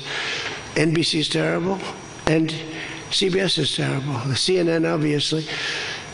And I never get good stories, no matter what I do. I could do the greatest thing. I won't get good stories on this. I'll get it from fair media. I'll get it from all over the world. They're writing good. But no matter what I do, I'm going to get bad press. I know that. Now, if I did the opposite, if I went out and continued to bomb them for another 4, just bomb the hell out of them, I'd get bad press on that. No, there's nothing I can do. But what this does is it allows the ships to go. If we keep bombing, those ships won't be going. And you're talking about $500, $600, $700 million a day. It's a lot of money. A lot of money. That's why the world is okay. It's liquid. It's fine. Also, we run out of reserves in about 4 weeks. You know, there are reserves all over the world, and we would really run out. And there'll be a time when you wouldn't be able to get it. And you want to see bedlam? So for all those so-called geniuses that want to show me how smart they are, ask them why didn't they blow up General Soleimani? Ask that of the general and a couple of other people that I like very much, but boy, are they wrong. Go ahead. How about you? Thank you, Peter. I'd give you more, Peter, but people will say I like you too much. Thank you, Mr. President. Bonsoir, Mr. You know, President. he told me that first day in office, he asked me like 7 questions. I answered all of them. Is this true? He said, he just answered more questions in one meeting than Joe Biden did in 4 years, okay? You know, I'm not going to get you in trouble, but that's what you said. Go ahead. Bonsoir, Mr. President. In The Art of the Deal, you write about the importance of leverage. Yeah. Obviously, you have a lot of leverage when it comes to Iran, whether Tremendous it's militarily or through economic sanctions. What leverage, sir, do you have when it comes to Israel and Hezbollah to ensure that they abide by the ceasefire? Well, I think we have leverage just by the fact that we really have Iran now has to be good. They have to behave. And we might help. That's a much smaller conflict. It's a conflict that should be able to be over with. I'm surprised it's taken so long. And it's a much smaller, but we have a lot of leverage. We have the greatest military anywhere in the world. We have the strongest, most powerful. Look at the blockade. By the way, the blockade was more impactful than all of the bombing raids where we dropped $1 billion worth of bombs on Iran. The blockade was so incredible. The naval blockade, the admiral, the whole thing, not one ship got through. That meant no money got through. They were dying. They had no money. They have inflation that's 250 or 300%. They have no money. We have tremendous leverage. We have the leverage of the economy as an example. We'll get that done. That's a small one, and we'll work with Israel and get it done. But I'd like to do it. I mean, you have people living there. Buildings are being dropped on top of them or right alongside of them. How would you like to live there? It's so unfair, especially Beirut. You know, you go into Beirut, and I looked at the scene 2 days ago, yesterday, where they hit. That was a big hit. That was unnecessary in my book. Yeah, please. 2 questions. If you could clarify something you said just a few minutes ago. One of the goals of Epic Fury going into it, you said was... Say it again. Speak up. Sorry. One of the goals of Epic Fury, you said going into it, was to destroy Iran's ballistic missiles and its capabilities to build more. Yeah. Why is it acceptable to you now that they keep some of that capability? And Iran is... What are they keeping? What are they keeping? They have less than other nations now. We knocked out probably 85% of their missiles. The rest of them are underground. They can't even get them out. You know, the other night's raid, I think it was on the first night, we knocked out hundreds of their missiles. Actually, by mistake, we were hitting an area, and you can sort of see when the bombs are going off, and then you see one that looks like, wow, what happened? A lot of missiles knocked down. No, but what are you going to do? Let's spend another 2 weeks and give them none. They don't want to be firing missiles right now. They're going to have a hard time rebuilding. And if people from the Middle East, if people want to invest, and again, they don't have to invest at all, but if they do want to invest, it does have oil. It does have probably a future, but it's going to take a long time. But are you going to let the 91 million people starve to death? I mean, one of the things I was very intent on, they have water desalination plants, very good ones. I could have knocked them out in 5 minutes, just like I knocked out Cargill, and I knocked out everything but the oil. I said, 25, it was so complete. The only thing there is the pipes coming with the oil because I didn't want to ruin the world market because they do a lot of money. But I didn't want to do that, no. It would have been so easy. It would have been easier, and I would have satisfied a group of 10% of the people, but it would have been the wrong thing to do. And it could have caused an international depression. Iran's position, maybe not. Iran's position has always been that their nuclear program was for civilian purposes. If they come back after the signing of this and say they want to continue to have a civilian nuclear program, is that acceptable to you? Well, I've said to them always, I say, look, you have probably the 3rd largest oil reserves in the world. What the hell do you need nuclear for? You need nuclear for some electricity? So I've always felt that way. So we've been pretty tough in that. It is a little hard, though, when you say that somebody wants it, other people have it. Other adjoining states have it, and you're not letting them have it for purposes of electricity and things like that. It's always a little tough. You have to use a little common sense, please. New York Times, please. Thank you, Mr. President, for the question. Now that you're approaching a new phase in this conflict with Iran, can you now say whether you will hold anyone in your administration accountable for the strike on a school that killed more than 100 children on the first day of the war? No, if it was a fault, and as you know, that's under investigation, it's such a strange question to be asked at this state, because you're talking about a long time ago, but nobody did that on purpose. I guess you'd have to say about them, what about the thousands of soldiers that they blew up when they opened their car door? What about the thousands of people that were killed by Iran? No, mistakes are made. The war is nasty. But I know it's under investigation, and I could have a report for you tomorrow. Or I would ask Pete Hegseth that question, because they have it under investigation. Please. Mr. President, you've been saying all week that this deal permanently prevents Iran from getting a nuclear weapon, but the drafts of the deal that have been floating around barely mention Iran's nuclear program. So can you explain how exactly the deal achieves that goal? So when I say permanently, it should be permanently. But if it's not permanently, we will bomb them. They will be bombed, just like I bombed them on Wednesday night and Tuesday night, and was going to bomb them on Thursday night at a level that was 3 times greater, and they knew that. I will bomb them. Now, that's with me as president. If you have a weak, pathetic president, maybe that doesn't happen, but I can only do the job that I have to do. I have a long time to go. I have almost 3 years, close to 3 years. Time is going fast. But our country's become we're the most respected country in the world. Those leaders today, they said, we used to laugh at you. 2 years ago, the same guys, they'd laugh at the country. And now they say, you're the most respected country anywhere in the world. Militarily, even military. Take a look at what happened look at what happened in so many different locations. Afghanistan, that horrible retreat that these people made, leaving equipment behind. They weren't under any pressure. You take your time. You can get out. I was going to get out. We were going to get out with dignity and pride, take 100% of the equipment. I was even taking the tents down. But then they got in and they just left. They left all the equipment. I may get all that equipment back. Now, here's the thing. More symbolic, because it's a little old now. But we may get it all back. Afghanistan is kissing our ass. You know that? Bomb Iran if they don't comply, but there's nothing enforceable in the deal itself. Is that correct? Doesn't have to be.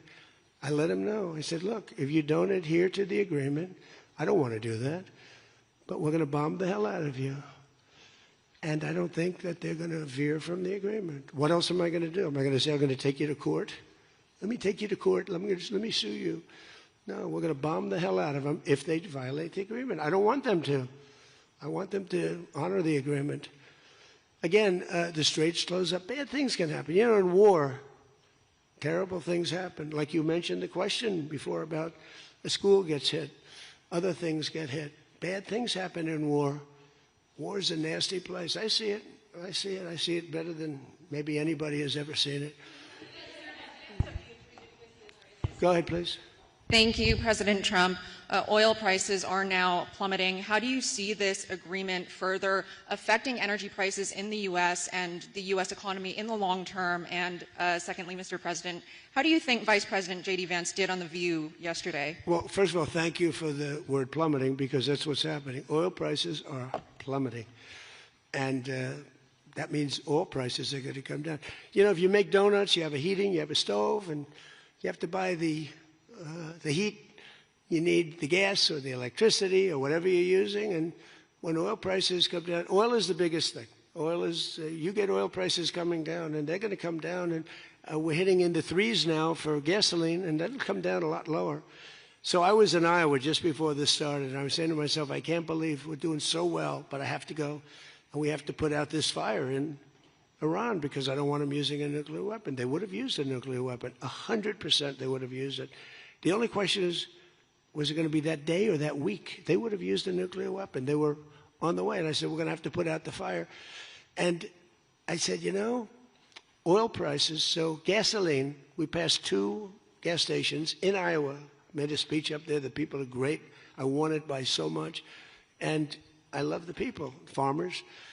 And we passed 2 gas stations. One was $1.85, one was $1.91. Now, that's Iowa, but it was, I mean, California has all those crazy taxes that they put on, California taxes. But the oil was down to $2 to, I'd say, between $2 and $2.50.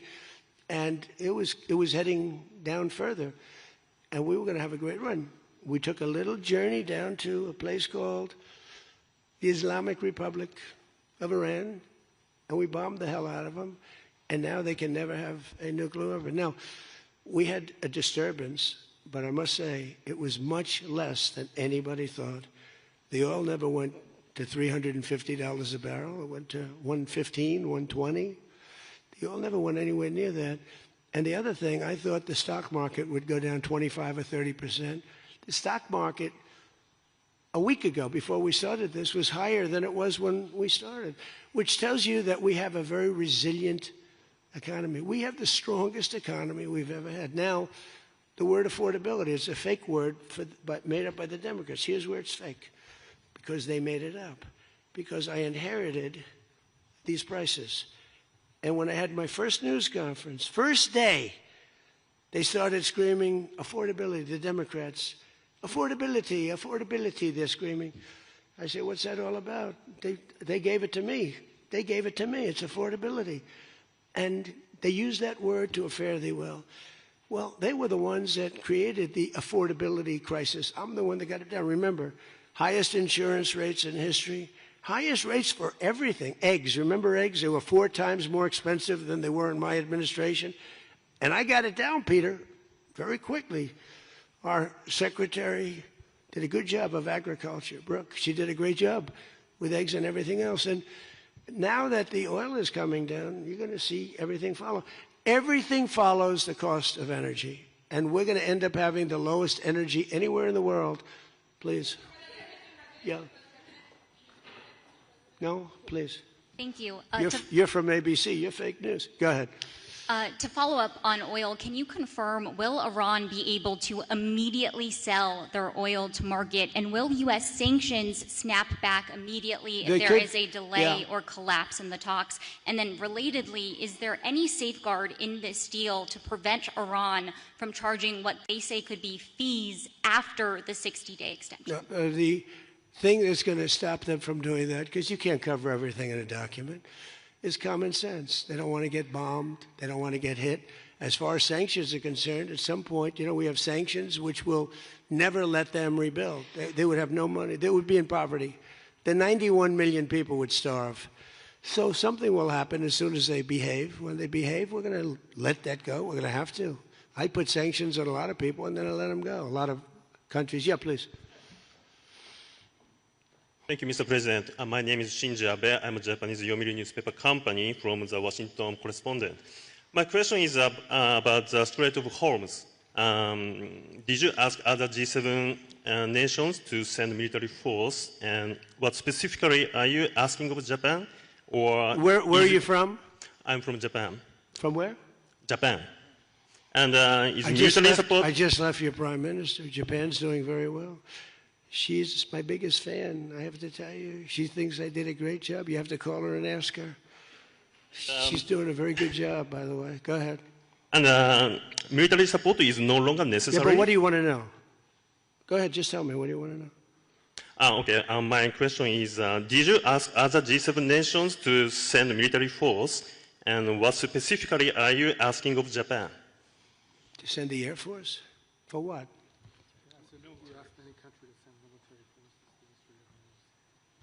Oh, other countries, not just Japan. No, I don't need. We don't need it.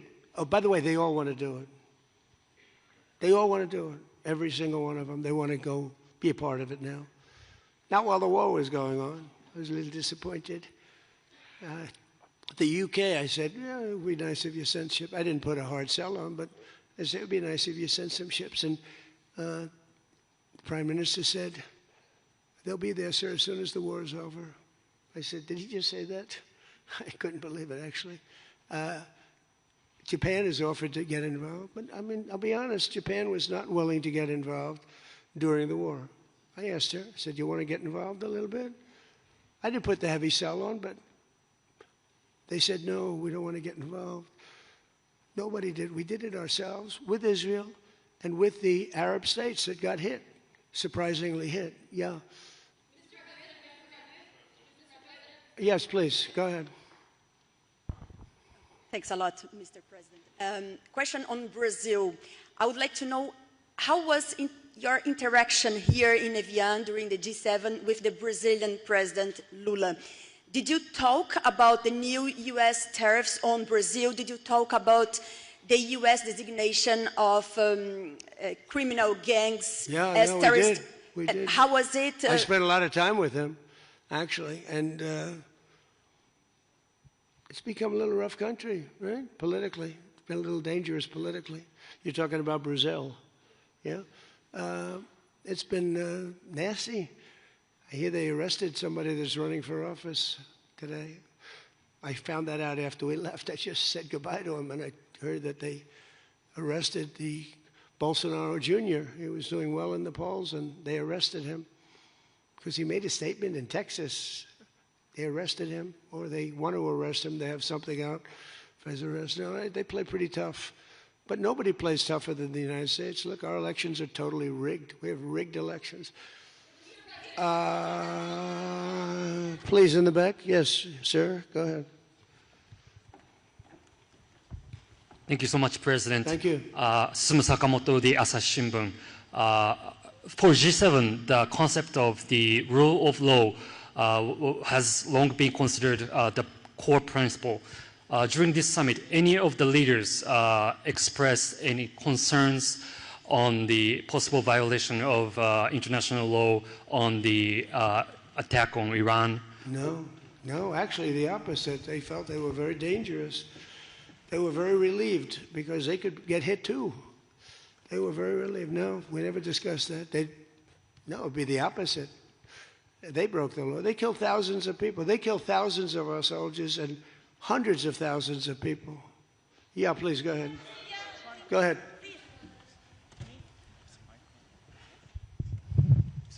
Okay. Mr. President, yes. Yesterday, Pakistan thanks for the Chinese government to help make a peace talk between Iran and the United States. So what do you think about China's work to get the United States and Iran sitting down to talk and make the deal? And the second question is... Okay, let me answer the question. Okay. So I think China's been terrific. I told you that before. They could have been bad. They could have sent in to try and block or break the blockade. They could have sent in an oil ship with 6 destroyers alongside of it on each side. They didn't do that. President Xi helped me. He tried to help, and I think he probably helped get it solved. You know, they get 50% of their oil from that location. So that wasn't that easy. President Xi was fantastic. He tried to help me solve it. And he didn't give any big weaponry. I guess we'll find something somewhere along the line. But he didn't give any big weaponry, I can tell you that. No, I think China I couldn't ask for much more. Again, they were impacted because they get more than 50% of their oil from the Hormuz Strait. And no, I thought they were fantastic. Okay, how about one more question right here? Go ahead, please. The latest YouGov Economist poll shows that Democrats have lost a 5-point edge on the generic congressional ballot. They just have now just a 2-point lead since February.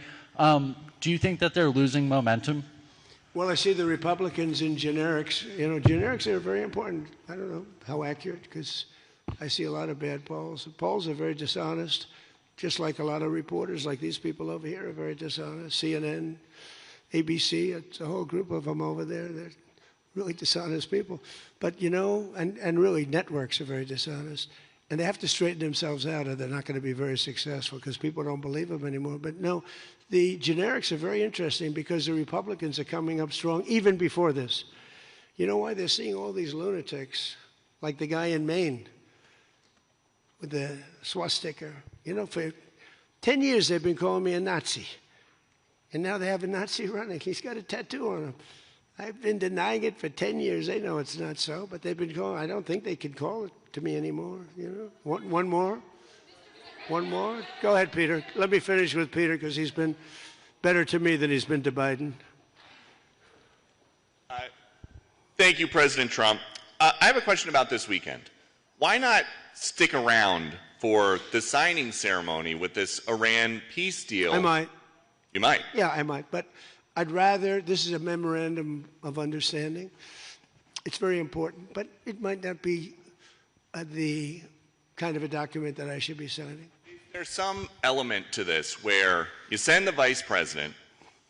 If it works out, great, you look like a genius for sending him. And if it doesn't work out, it's the vice president's fault. I like that idea, sure. What? This way, if it works out, I'm going to take the credit. If it doesn't work out, I'm blaming JD. You better be careful, JD. He's going to turn his plane around and get the hell out of here. Yeah, I like that idea. I think it's a good idea. Thank you very much, everybody. Thank you.